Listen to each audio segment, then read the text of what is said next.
ज़रा हटके में खुशामदीद। ज़रार खोड़ो, वसतुल्लाह ख़ान, शाहज़ेब जिलानी का सलाम कबूल कीजिए। सिंध में जो ज़मीनों का रिकॉर्ड है वो डिजिटाइज़ होना तो कई बरस पहले शुरू हुआ, लेकिन ये मरहला पूरा नहीं हुआ और चेयरमैन नैब ने अब खबरदार किया है कि अरबों के घपले हैं, डुप्लिकेशन है और सिंध के जो हुक्मरान हैं उन पर इल्ज़ामात हैं कि वो सूबे के मुख्तलिफ़ इलाकों में ज़मीनों पर कब्ज़े करते जा रहे हैं। ये मामला क्या है, डिजिटाइजेशन क्यों नहीं हो पाई, इस पर प्रोग्राम में आज बात करेंगे। इसके अलावा आपको पता है कि आईसीसी चैम्पियंस ट्रॉफ़ी का इफ्तिताही मैच कराची के नेशनल स्टेडियम में हुआ, जीता न्यूजीलैंड ने। पाकिस्तान की परफॉर्मेंस कैसी रही, हमारे स्पोर्ट्स एडिटर हमारे साथ होंगे प्रोग्राम में, थोड़ा उनसे तज्ज़िया लेंगे। लेकिन आगाज़ बलूचिस्तान से आने वाली इस अफसोसनाक ख़बर से कि वहाँ का ज़िला बारखान, वहाँ पर मंगल और बुध की शब एक बस को रोका गया, मुसाफिरों को उनके जो शनाख्ती कार्ड हैं वो चेक किए गए और फिर जिन जिन मुसाफिर का ताल्लुक़ पंजाब से था उन पर गोलियां बरसा दी गईं। एनी शाहिदीन ने बताया कि जो हमला आवर थे वो 10 से 12 थे, मुसल्लह थे, ज़ाहिर है उन्होंने जैकेटें पहनी हुई थी, नकाब भी ओढ़े हुए थे और इस कार्रवाई के बाद वो वापस पहाड़ों में निकल गए। ये जो बस है, बदकिस्मत बस, ये क्वेटा से पंजाब जा रही थी। हलाक होने वालों में अफराद जो हैं उनका ताल्लुक़ लाहौर, भूरेवाला, शेखुपुरा, फैसलाबाद और पंजाब के दीगर इलाकों से है। इन्हीं में एक शख्स जो खुशकिस्मती से बच गए, उनका नाम ज़ीशान है। उनके भाई इस कार्रवाई में उनकी जान गई।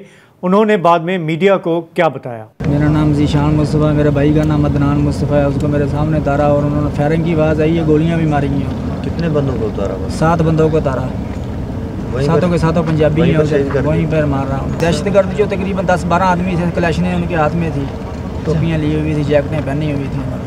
शनाख्ती कार्ड चेक कर करके मारा उन्होंने। तो जो दहशतगर्द हैं उनके लिए उनका एक क्लेम सामने आया है। बलूचिस्तान लिबरेशन आर्मी, ये तंजीम माजी में भी निहत्ते लोगों की कत्ल गारतगरी में रही है, मुलविस रही है। उन्होंने कहा कि जी के हमने जिनको टारगेट किया ये इंटेलिजेंस ऑफिशल्स थे, हालांकि इसका कोई सबूत नहीं है अभी तक।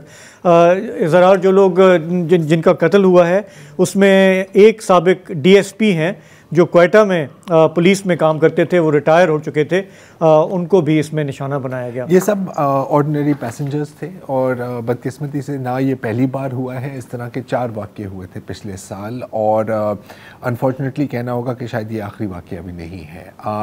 ये जिनका अभी आप क्लिप सुन रहे थे, जो पूरा क्लिप है ज़ीशान, उसमें ये भी बता रहे हैं कि ये कैसे बचे कि अपेरेंटली इनके शनाख्ती कार्ड में इनका नाम शायद अंग्रेज़ी में लिखा हुआ था, उर्दू में नहीं लिखा हुआ था, या उनसे पढ़ा नहीं गया या ऐसे कुछ, तो ये इसीलिए बचे हैं, purely by chance, purely by luck.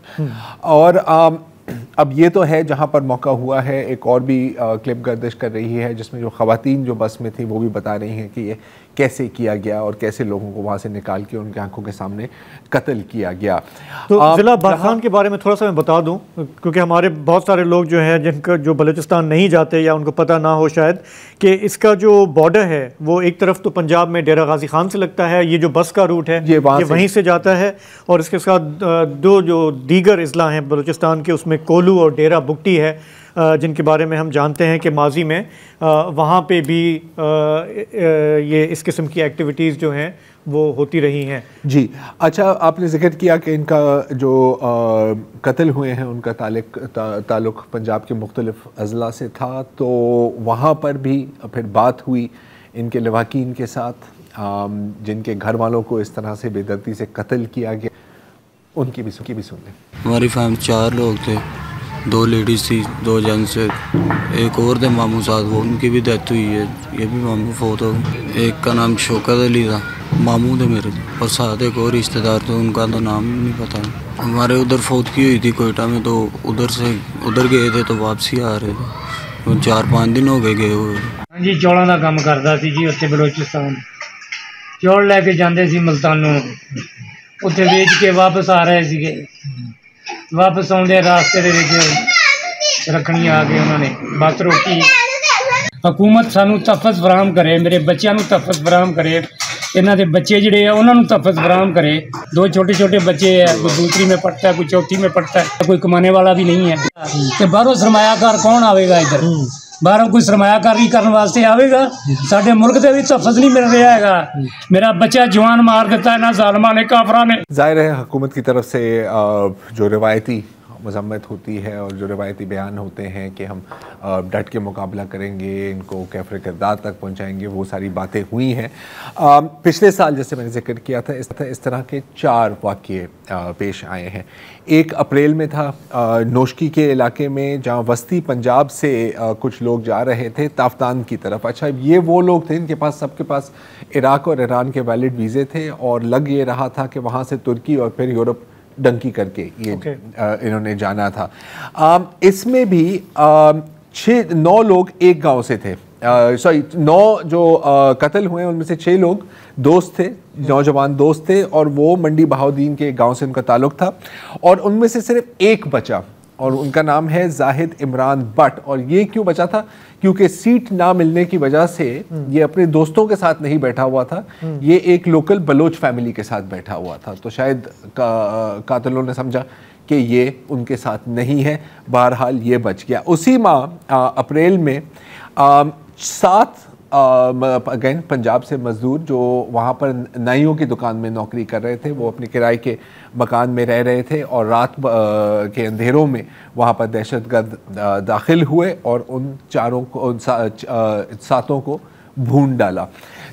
8 अप्रैल में 2 अगेन मज़दूर थे केच के इलाके में, अगेन पंजाब से ताल्लुक़ था उनको भी कत्ल किया। और जो सबसे जो खौफनाक वाक़या था वो था मूसा खेल ज़िले में। अगेन ये मई 2024 की मैं बात कर रहा हूँ, जहाँ पर 23 लोगों को ट्रक्स और बसेस से सुबह के वक्त ऑफलोड किया गया, बिल्कुल जिस तरह ये पैटर्न है। उनके शनाख्ती कार्ड चेक किए गए और उनको कत्ल किया गया। तो ज़रा ये इतना रीसेंट ट्रेंड भी नहीं है। मुझे याद पड़ता है कि आज से 7-8 साल पहले तुर्बत में भी जो मज़दूर काम कर रहे थे, वहाँ पे एक सड़क बन रही थी तुर्बत में, रात को वो सोए हुए थे अपनी झुग्गियों में जी। और उनको सोए हुए मज़दूरों को, उसमें सिंध के भी थे, ये सिर्फ पंजाब तो है उसका निशाना है, लेकिन अब कोई तमीज़ नहीं है कि आप मज़दूर को मार रहे हैं, मुसाफिर को मार रहे हैं, निहत्ते को मार रहे हैं। हाँ। अच्छा, एक और वाक़या है जो अगेन अब एक तो ये पैटर्न तो हमारे सामने क्लियर है, ठीक है। BLA के हमेशा होते हैं कि नहीं जी हम तो सिर्फ सिक्योरिटी फोर्सेस लड़ते हैं, लेकिन हकीकत ये है कि इस तरह ये बेगुनाह अनआर्म्ड सिविलियंस को भी कत्ल कर रहे हो। सॉरी, इनके जो बयानात आते हैं आजकल जो मैं देखता हूँ, बलोचों को भी मारते हैं, कहते हैं ये जासूस था। तो अब ये वही है कि आप जूरी हैं, एग्जीक्यूशनर भी आप ही हैं, फैसला भी आप सुनाएंगे। दहशतगर्दी की लॉजिकल प्रोग्रेशन ये होती है। आपको याद होगा कि दुक्की में पिछले साल 21 कान कुनान को भी इस तरह मैसेकर किया गया था। ज़्यादातर वो पश्तून थे, कुछ उनमें अफ़गान शहरी भी थे। अच्छा, अब जब इसकी इन्वेस्टिगेशन हुई तो बलूचिस्तान मिनिस्टर फॉर एग्रीकल्चर जो है सरदार अब्दुल रहमान, उन्होंने एक इंकशाफ किया और कहा कि असल में ये जो दहशतगर्द तंजीमें हैं, ये इनकी फंडिंग की एक बहुत बड़ी सोर्स होती है भट्टाखोरी। तो कोयले के कान के जो मालिकान हैं उनको ये डराते हैं, धमकाते हैं, और अगर वो टाइम पर भट्टा ना दे और जितनी अमाउंट जो ये डिमांड कर रहे हैं तो फिर उन पर भी कार्रवाई शुरू हो जाती है। और हमने दुक्की में ये भी देखा, जैसा कि हमने देखा है अस्करियत तंजीमें जो हैं उनकी पूरी एक क्रिमिनल उनका ऑपरेशन होता है। मुझे लग रहा है कि ये जो बस रूट्स और जो बस के मालिकान है ना, मेरा ख्याल है कि ये भी उनके निशाने पर है। वुसअत, आपकी ऑब्जर्वेशन इस वाक़े पे? मेरा ख्याल है कि जो टारगेट है इन दहशतगर्दों का, ये मज़दूर या किसी और सूबे के लोग जो हैं, बज़ाहिर तो ये है, लेकिन असल टारगेट मुझे कुछ और लग रहा है। ये महमूद ख़ान अचकज़ई हैं, अख्तर मेंगल हैं, डॉक्टर मालिक बलोच हैं, डॉक्टर महारंग हैं, मौलाना हिदायतुर रहमान हैं। ये सब जो बलूचिस्तान के पख्तून और बलोच हैं, भले उनका ताल्लुक़ दाएं बाजू से हो या बाएं बाजू से, लेकिन आईन पाकिस्तान के दायरे में सियासी और इक़्तिसादी हुकूक़ की जद्दोजहद कर रहे हैं, मसाइब भी झेल रहे हैं। ऐसी जो दहशतगर्द वारदातें हैं, इनका असल नुकसान इसी जद्दोजहद का है। अगर इन वारदातों के ज़िम्मेदारों की गैर मशरूत मज़म्मत ना की जाए तो ये जो जायज़ जद्दोजहद है, इसका दायरा भी वसी होने की बजाय तेज़ी से सुकड़ता चला जाता है और दीगर सूबों के जो लोग हैं जो हुकूक़ की जद्दोजहद करने वालों के हामी हैं, उनके पास भी फिर कोई दिफाई दलील नहीं रहती कि अब वो क्या करें। लिहाजा मेरे ख़्याल में ये जो बलूचिस्तान की उम्र रसीदा और नौजवान सियासी क़यादत है, उसे ये सोचना चाहिए कि वो अपनी सियासी जद्दोजहद को आइसोलेशन से बचाने के लिए इस दहशत गर्दी की, जो कि नया वाक़या नहीं है, पिछले 7-8 साल का पैटर्न है, इसकी बैक आवाज़ मज़म्मत करें, जिसका निशाना पाकिस्तानी समाज के सबसे कमज़ोर, बे आवाज़ और बेबस तबक़ात हैं। हमने ज़रा हटके के प्लेटफॉर्म से वाज़े तौर पे हमेशा लापता अफराद का मसला उठाया है, विफाकी यूनिटों के सियासी और आइनी हुकूक़ को उजागर किया है, इस्लामाबाद, लाहौर और कराची में जो वक्तन फ़वक्तन पख्तूनों और बलोचों की रेशल प्रोफाइलिंग होती है उसकी भी मजम्मत की है, मगर बेगुनाह मज़दूरों और आम लोगों को सिर्फ इसलिए कत्ल करना कि वो किसी दूसरे सूबे से ताल्लुक़ रखते हैं, ये इंतहाई दर्जे की नस्ल परस्ती और इंतहाई दर्जे की रेशल प्रोफाइलिंग है। इन वारदातों की गैर मशरूत मजम्मत की बजाय माजरत खाना रवैया अगर इख्तियार किया जाता है या मानी खेज खामोशी इख्तियार की जाती है तो ना रियासत का कुछ बिगड़ेगा, ना इन दहशत गर्दों का कुछ बिगड़ेगा। नुकसान सिर्फ और सिर्फ सियासी जद्दोजहद करने वालों का होगा। बेगुनाहों और बेबस तबक़ात को निशाना बनाने वाले किसी भी जायज़ सियासी जद्दोजहद के दोस्त नहीं हो सकते। इन दहशत गर्दों का टारगेट ये होता है कि खाना जंगी की फ़ज़ा पैदा हो और हुकूक़ की आइनी और कानूनी जद्दोजहद जो है उससे पहले बदनाम और फिर बिलाखिर तबाह कर दिया जाए, ये टारगेट है। बिल्कुल ठीक है। तो अब देखेंगे कि बलूचिस्तान की जो क़यादत, उसका रिएक्शन क्या आता है, वो खुलकर कंडेम करते हैं इसको या मायने ख़ेज़ खामोशी अपनाते हैं। यहाँ पे लेंगे एक ब्रेक, वापस आएंगे तो बात करेंगे सिंध के ज़मीन की, ज़रख़े ज़मीन की, कीमती ज़मीन की, जिस पर कब्ज़े के इल्ज़ामात हैं, करप्शन के इल्ज़ामात हैं, थोड़ा उस पर बात करेंगे। सिंध में ज़मीनों के रिकॉर्ड का कोई निज़ाम नहीं। कराची की हज़ारों एकड़ ज़मीन की फ़ाइलों में घपले हैं। 7,500 एकड़ ज़मीन की जो दस्तावेज़ात हैं उनमें जालसाजी का ख़दशा है। ये मैं नहीं कह रहा, ये कहते हैं चेयरमैन नैब, जो पिछले दिनों कराची आए और हमारे यहाँ जो बिल्डर्स की एक बहुत बड़ी एसोसिएशन है आबाद, उनके एक फ़ंक्शन में उन्होंने ख़िताब किया। उसके बाद जो प्रेस रिलीज़ सामने आया जिसमें जो चेयरमैन नैब के नाम से मंसूब था, उसमें कहा गया कि उन्होंने कहा है कि अगर हम इसको खंगालना शुरू करें तो यहाँ पे तो पूरा एक तूफ़ान मच जाएगा और आपको पता चलेगा कि इसमें क्या क्या गड़बड़ घोटाला है। उन्होंने हमारे यहाँ जो 3 डेवलपमेंट अथॉरिटीज़ हैं कराची में, Malir development authority, KDA, Lyari development authority, उनके हवाले से भी काफ़ी क्रिटिसिज्म सामने आया कि दिहाइयाँ गुजर गई हैं लेकिन उनके जो अलॉटीज़ हैं उनको कब्ज़े नहीं मिल सके और ये एक बहुत बड़ी ज़्यादती है। हम जानते हैं कि लोग कराची में, सिंध में दर्द बदर फिरते रहते हैं। एक पीस ऑफ लैंड पे 4 लोगों का दावा होता है कि ये हमारी है और सबके पास कागजात भी होते हैं, सबके पास कागजात। मैं खुद गुजरा हूँ इन चीज़ों से। हम सब में से सब इससे इसका डसा हुआ है। तो अब हमारी याददाश्त कमज़ोर है। आज से कई बरस पहले जब शुरू में पीपल्स पार्टी गवर्नमेंट आई थी तो डिजिटाइजेशन का एक प्रोसेस शुरू हुआ। हमें लगा कि जी अब रेवोल्यूशन आ रहा है, शफाफ गवर्नमेंट होगी, गवर्नेंस बेहतर हो जाएगी, ये गड़बड़ घोटाला ख़त्म होगा। हम अक्सर गलतफहमी के शिकार हम जो है खुशफहमी में आ जाते हैं। तो उसका फ़ेज़ 1 चला, उसे बड़ा अप्रिशिएट किया, उसमें वर्ल्ड बैंक की भी इन्वॉल्वमेंट थी।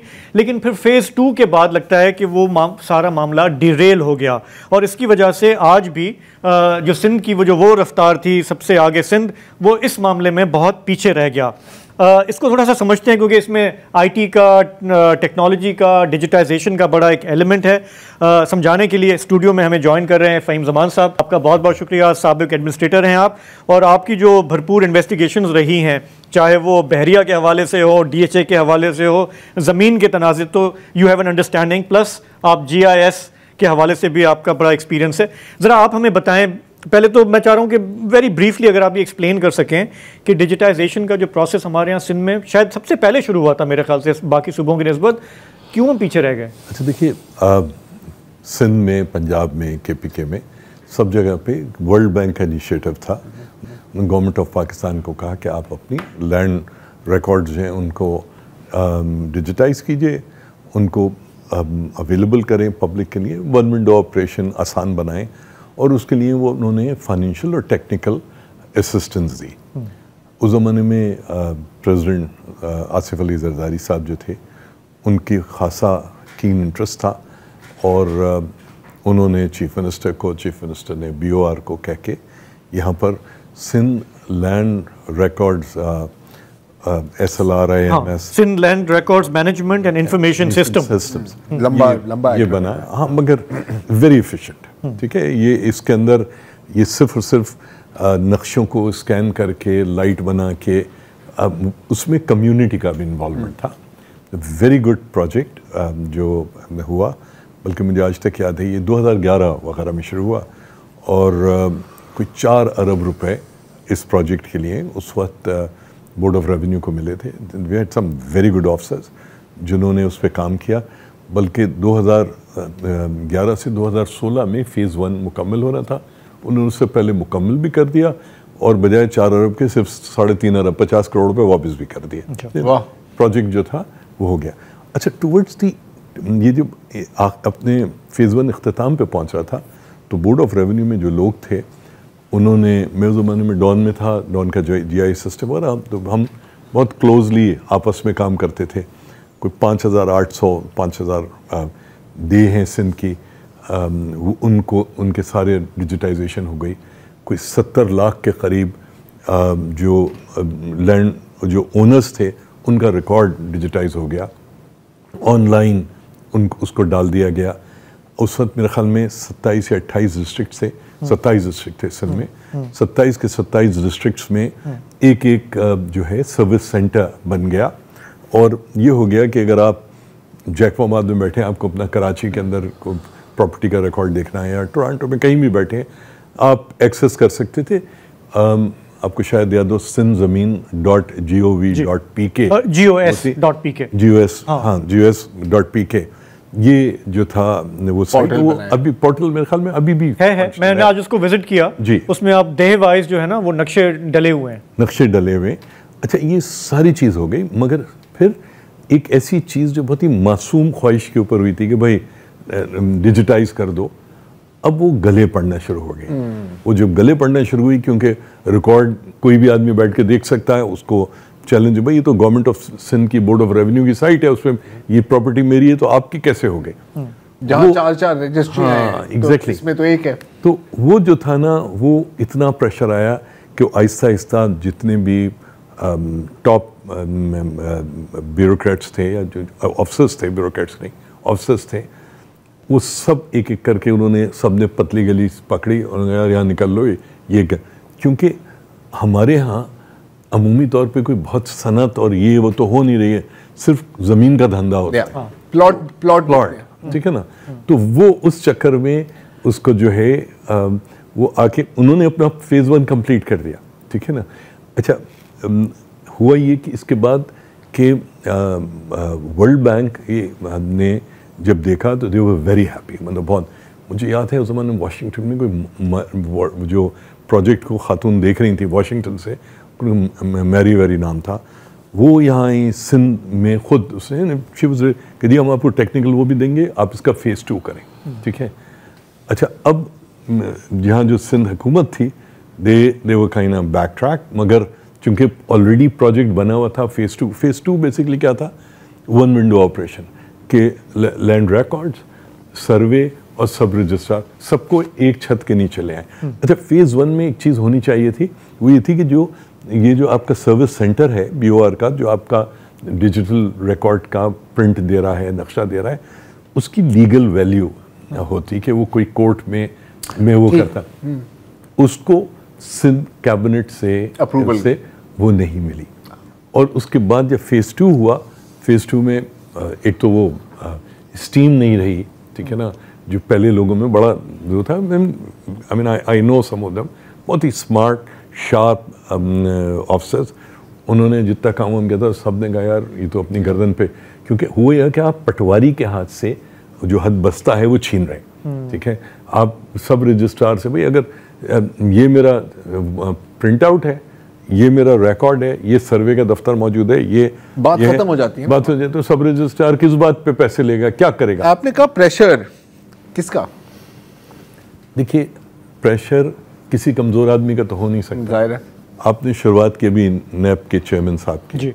नैब ने मार्च 2017 में DHA सिटी को नोटिस दिया, मेरे पास उसका नंबर भी है, हमारी डॉन के अंदर जी स्टोरी थी, उसके अंदर उसका नंबर कि 731 एकड़ ज़मीन ADC 1 जामशोरो जावेद सुमरो नाम था और इरशाद मलकानी AC, उनके खिलाफ 7 और लोगों के खिलाफ वो मुकदमा बना कि इन्होंने प्राइवेट गवर्नमेंट लैंड को प्राइवेट लैंड डिक्लेयर करके वो DHA सिटी को ट्रांसफ़र कर दी।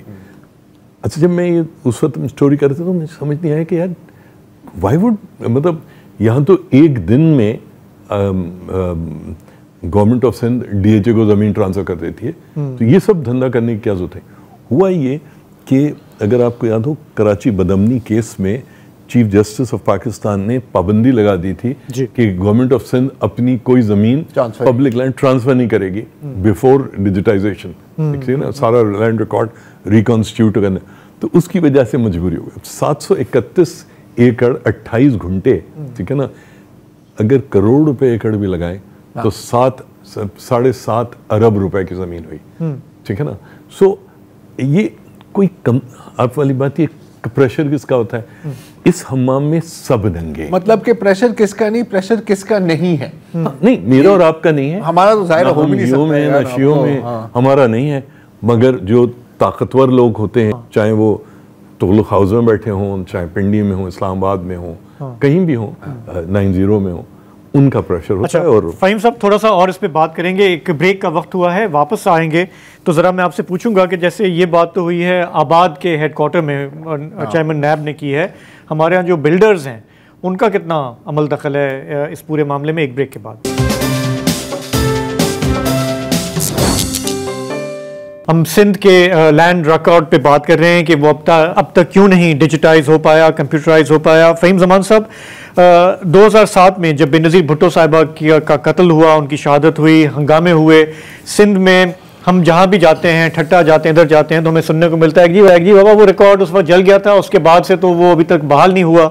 हमारी ये उम्मीद थी कि जब डिजिटाइजेशन होगी तो हकदार को उसका हक मिलेगा, एक एक पीस ऑफ लैंड पे 4-4, 8-8 लोग नहीं खड़े हुए होंगे, और उस वक्त वही होता है जिसके हाथ में डंडा होगा वही आखिर में प्रिवेल कर जाता है। तो ये जो सेकेंड फेज़ की आप बात कर रहे थे, जो 2016 से 21 तक होना था, चलें कोविड आ गया, वो 2 साल एक्सटेंड हो गया, अभी उसका स्टेटस क्या है? अभी भी लिम्बो में है। देखिए, एक बात समझने की ज़रूरत है। आपने ये तो सुना कि लैंड रिकॉर्ड जल गया, कभी आपने ये सुना कि हेल्थ का रिकॉर्ड जल गया? कभी आपने सुना एजुकेशन का रिकॉर्ड जल गया? लैंड का ही क्यों जलता है? ये भी क्योंकि कागज ज्यादा फ्लैमेबल तो नहीं है लैंड रिकॉर्ड वाला, या वो जल्दी आग लगती है कागज है। अच्छा देखिए, अच्छा, अंग्रेज दफा 144 स्टैच्यू बुक्स पे छोड़ के गया था। हम यहाँ बैठे, DC चाहे 144 लगा दे, हम सिगरेट नहीं पी सकते। अगर रिकॉर्ड जल गया, उसका बहुत सिंपल सा तरीका है रिकॉन्स्टिट्यूट करने का। आप पब्लिक नोटिस इशू कीजिए, लोग अपना अपना रिकॉर्ड, लोगों के पास तो है। अच्छा, रिकॉर्ड कहाँ जला?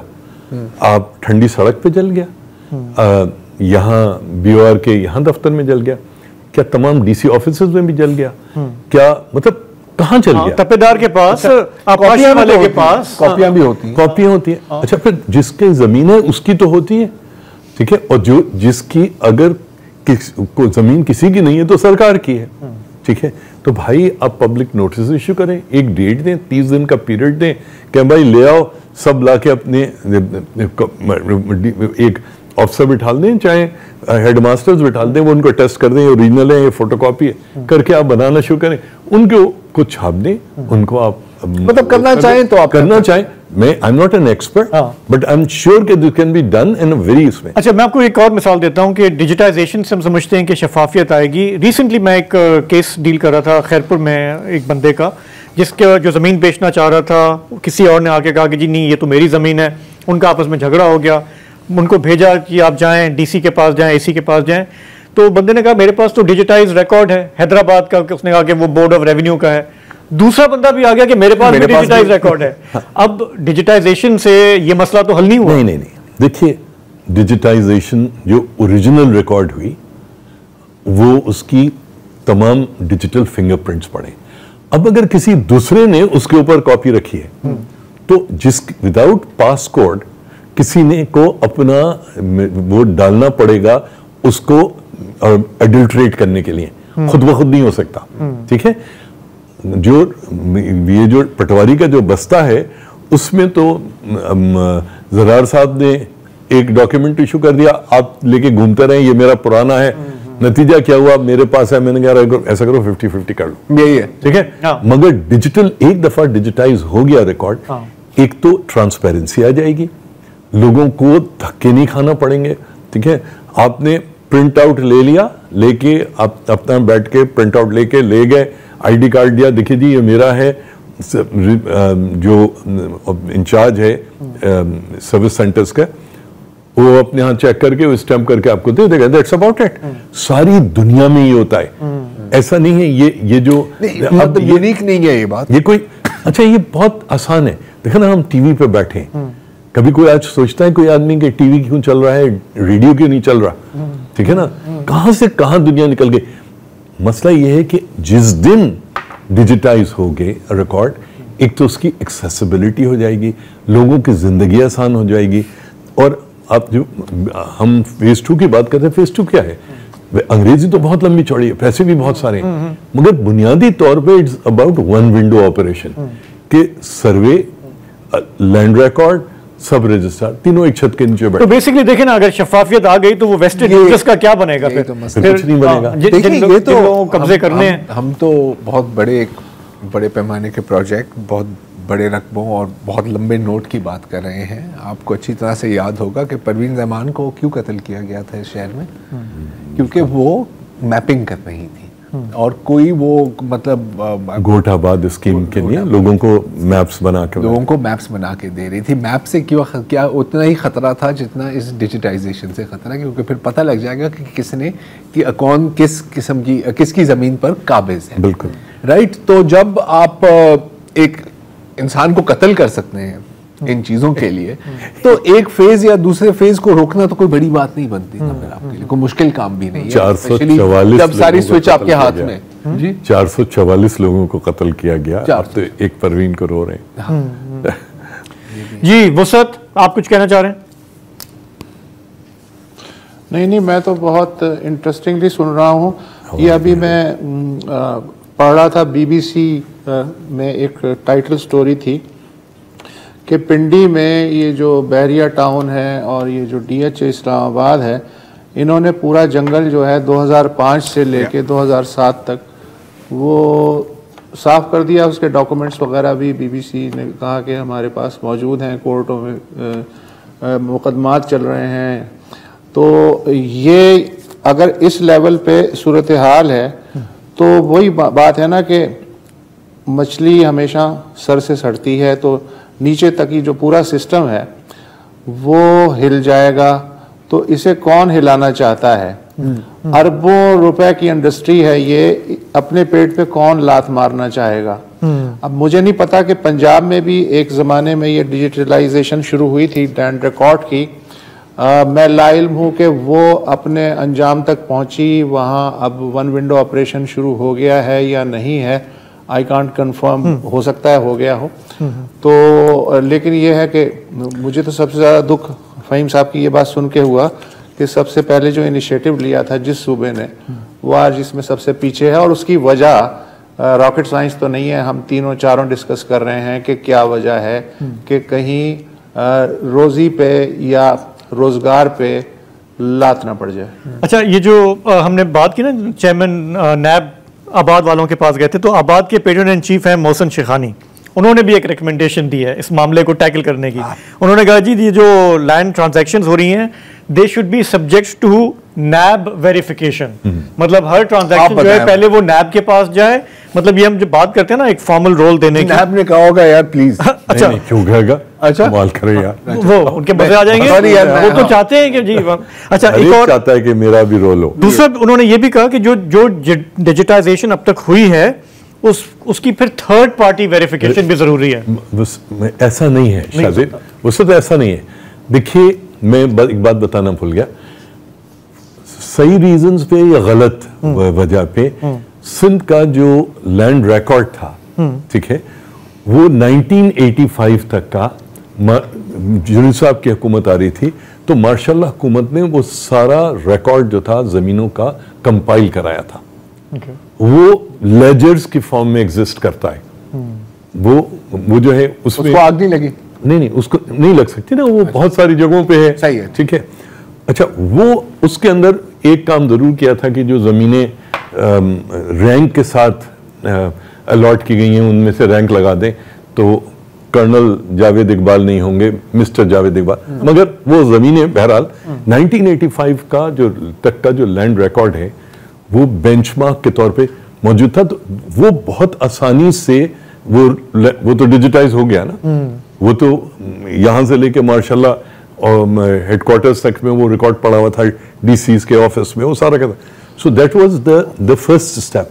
नक्शे स्कैन करना है, ठीक है, नक्शों के ऊपर आपने ऑटोकैड में और दूसरे जो है आपने वो बनानी है, ठीक है। सो कोई ऐसी कोई रॉकेट साइंस नहीं है।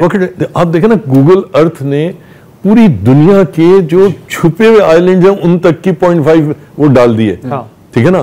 तो मतलब कोई इशू नहीं है, ठीक है ना, टोपोग्राफी मौजूद है हर चीज को। आप ये तस्वुर कीजिए, मुझे याद है 2011 में जो सैलाब आया था, तो हमने पानी का रास्ता एक्सप्लेन कर दिया था गवर्नमेंट असन को कि ये थोड़ी पे टूट के कहाँ जा रहा है, ठीक है ना। तो डिजिटल टेक्नोलॉजी आप इस्तेमाल करना चाहें अपने फायदे के लिए, मसला यही है ना कि अगर आप उनकी रोजी रोटी पर लात मारेंगे वो आपको गल देंगे जी, जैसे तो चलें, ये आपने एक्सप्लेन किया, आपका बहुत बहुत शुक्रिया। आप स्टूडियो में आए, हम यहाँ लेंगे एक ब्रेक, वापस आएंगे तो बात करेंगे क्रिकेट की और न्यूजीलैंड के साथ जो हमारा मैच हुआ उस पर एनालिसिस लेंगे एक ब्रेक के बाद।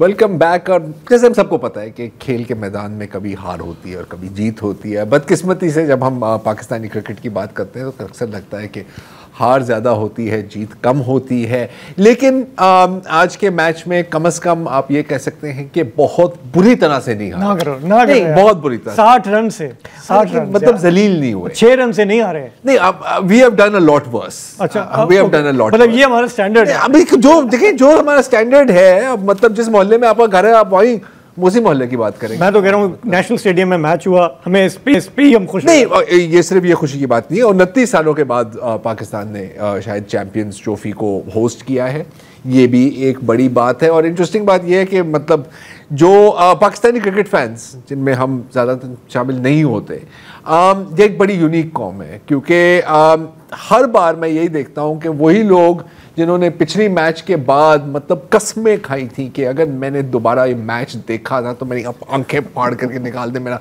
गला काट दे, मतलब मुझे टुकड़े टुकड़े कर दे मेरे, वो ही दोबारा लगे हुए हैं। क्योंकि शायद इस बार वो कहते हैं ना, होप स्प्रिंग्स इटर्नल। बहरहाल आज के मैच में हमारे साथ हमारे स्पोर्ट्स एडिटर गफार साहब हमें ज्वाइन कर रहे हैं। गफार, मैच के बारे में मैं से भी पूछूंगा, लेकिन पहले मैं पूछना चाह रहा हूँ कि माहौल कैसा था, क्योंकि दिन में मैंने देखा था मैच वॉन की ट्वीट आई थी और कह रहे थे कि यार लोग ही नहीं है, कहाँ हैं लोग, ये तो स्टेडियम खाली है। तो आपने तो पूरा दिन वहाँ पे गुजारा है, तो थोड़ा सा क्राउड के बारे में बताएं, क्या किस किस्म की एनर्जी और एक्साइटमेंट थी, अगर थी भी सही। बहुत शुक्रिया जरार साहब और शादेब साहब। और माइकल वॉन का ट्वीट, वो ये समझ रहे थे शायद वो इंग्लैंड में है, बड़ा कोई चिल माहौल होगा, बड़ा अच्छा मौसम है। यहाँ की जो गर्मी थी, वर्किंग डे है, दोपहर 2 बजे मैच और लोगों को फिर एक प्रोटोकॉल भी फॉलो करना पड़ता है, उस लिहाज से अच्छा खासा क्राउड आ गया था और तकरीबन 4, साढ़े 4, 5 बजे हाउस फुल हो गया था। लेकिन माहौल बहुत अच्छा था। 29 साल बाद अब आपके मुल्क में चैंपियंस ट्रॉफी हो, आईसीसी इवेंट हो, 1996 बहुत से बच्चे पैदा नहीं हुए थे जो आज मैच देखने आए थे, एक पूरी जनरेशन जो है वो गुजर गई इस पूरे सिनेरियो के अंदर। तो it was a historical moment, लोगों ने बड़े जोश से इसको आके सपोर्ट किया, बड़े नंबर्स में आए। लेकिन जैसे आप दोनों अभी बात कर रहे थे, पाकिस्तान की शिकस्त ने सारा मजा किरकिरा कर दिया। फैंस इसलिए उदास नहीं है कि हम आज हारे हैं, फैंस इसलिए भी उदास है कि इससे पहले हम न्यूजीलैंड से 2 मैचेस हार के तीसरा मैच हार गए और फिर अब हमें भारत से 23 तारीख को खेलना है।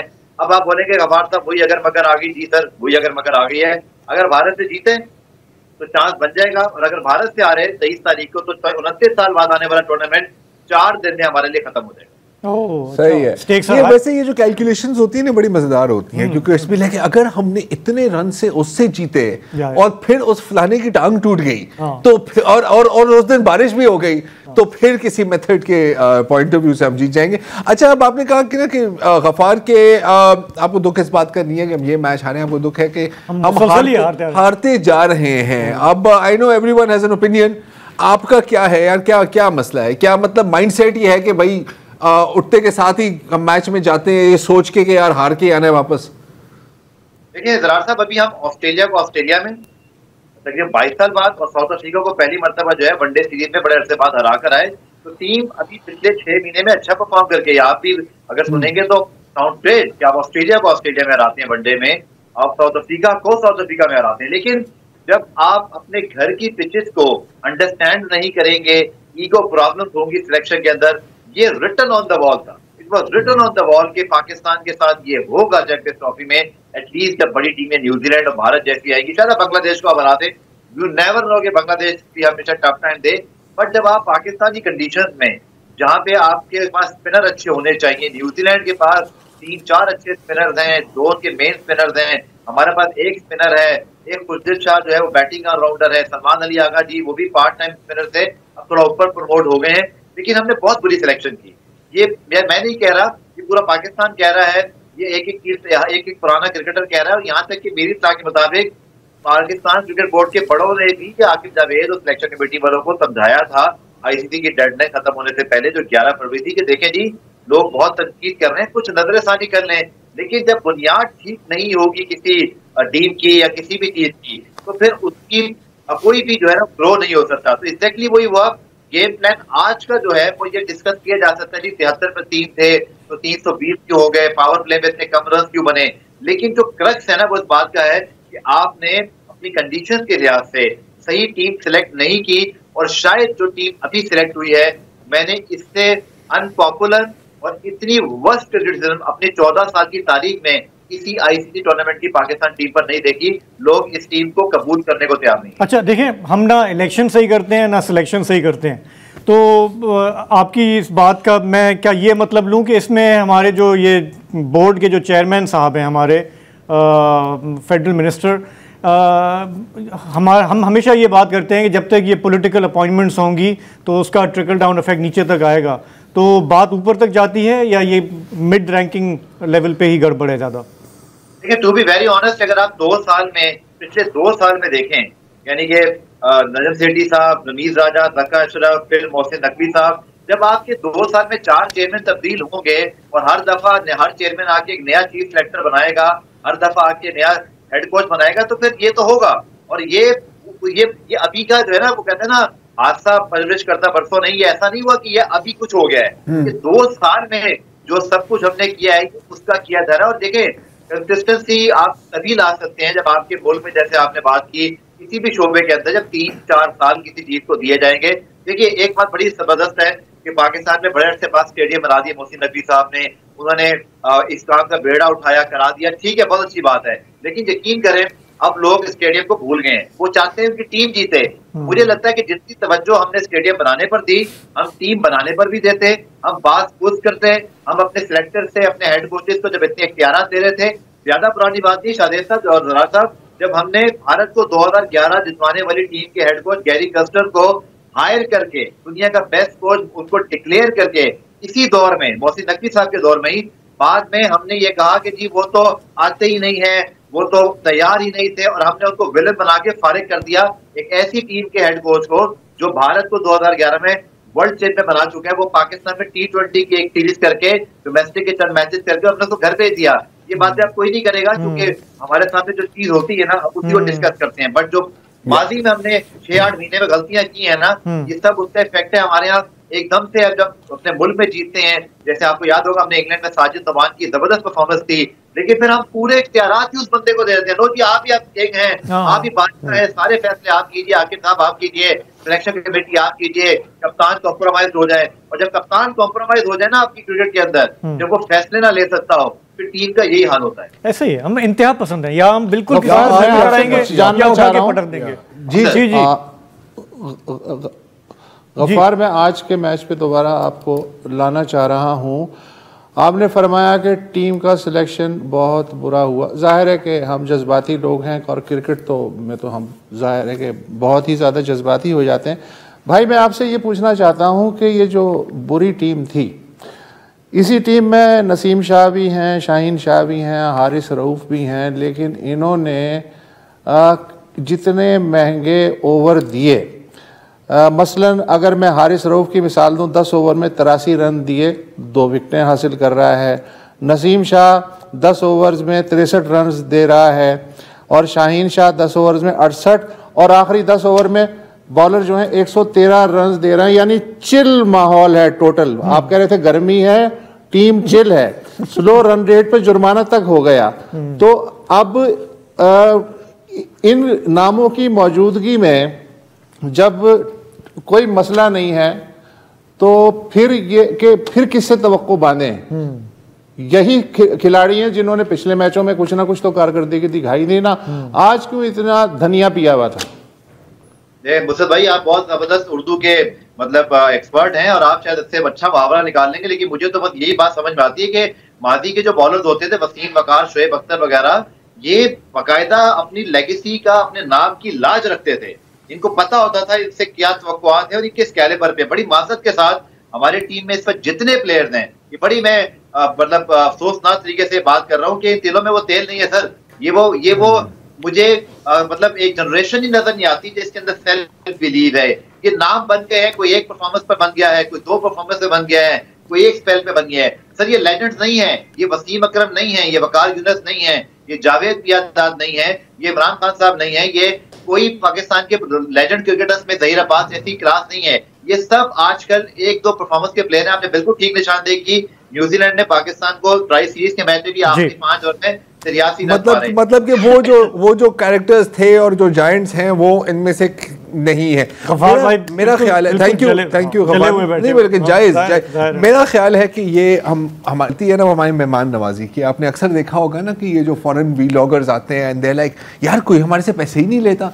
तो हमारा मसला यही है कि अगर कोई फॉरेन टूरिस्ट आए तो हम उससे पैसे नहीं लेते। कोई फॉरेन क्या कहते हैं क्रिकेट टीम आती है ना तो हम उनकी विकेट नहीं लेते। चलें, ये भी हमारी मेहमान नवाजी है कि वो जीत कर जाएं यहाँ से। हमारे प्रोग्राम का वक्त यहाँ ख़त्म हुआ। हम लेंगे आपसे इजाज़त। कल फिर मुलाकात होगी। खुदा हाफिज़, शब बख़ैर।